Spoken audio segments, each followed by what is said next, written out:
అక్కడ ముగ్గురు కలిశారు. బలంగా కనిపిస్తూ ఉన్నారు. చిన్నప్పుడు చిన్న చందమామ పుస్తకాలు చదువుకున్నది ఉంది. ఒకళ్ళు కలిస్తే అది బలం చాలా ఉంటుంది అని. ఎంతమంది కలిసినా కూడా బైపోలార్ సిస్టంలో 50% అనేది థ్రెషోల్డ్ మార్క్. ఎవరికి 50% కన్నా ఎక్కువ వస్తే వాళ్ళు గెలుస్తారు. వాళ్ళంతా కలిసినా వాళ్ళకు లెస్ దెన్ 50% వాళ్ళకు వచ్చి, నేను ఒక్కనే ఉన్నా మోర్ దెన్ 50% ఇటువైపున ఉంటే ఆటోమేటిక్లీ వాళ్ళ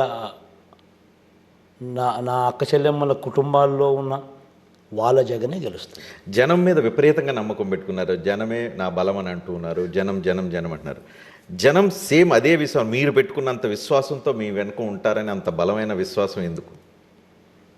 ఎందుకనంటే బేసిక్లీ ఒకటేందనంటే రాజకీయాలలో విలువలు, విశ్వసనీయత, ఈ రెండు పదాలకు ఒక మీనింగ్ అనేది 59 నెలల్లో తేగలిగాము, తెచ్చి చూపించగలిగాము.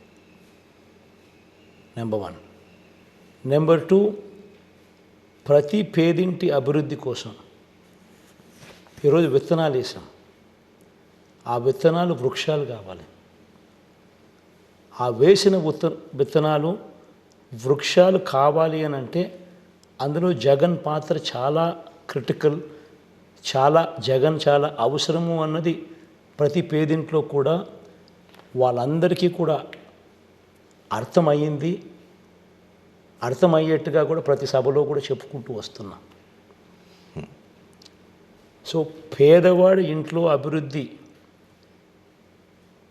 జరగాలి అని అంటే పేదవాడు ఒక 10-15 సంవత్సరాలకు, ఈరోజు 1వ తరగతి చదువుతూ ఉన్న పిల్లాడు రేపొద్దున డిగ్రీ పూర్తి చేసుకొని ఉద్యోగం వెతికే పరిస్థితిలోకి వచ్చేసరికి తన జీవితం మార్పు చెందే పరిస్థితిలోకి రావాలి అని అంటే జగన్ అక్కడ ఉండడం ఎంత అవసరమో ప్రతి సందర్భంలో కూడా ప్రజలకు అర్థమవుతూ వస్తుంది.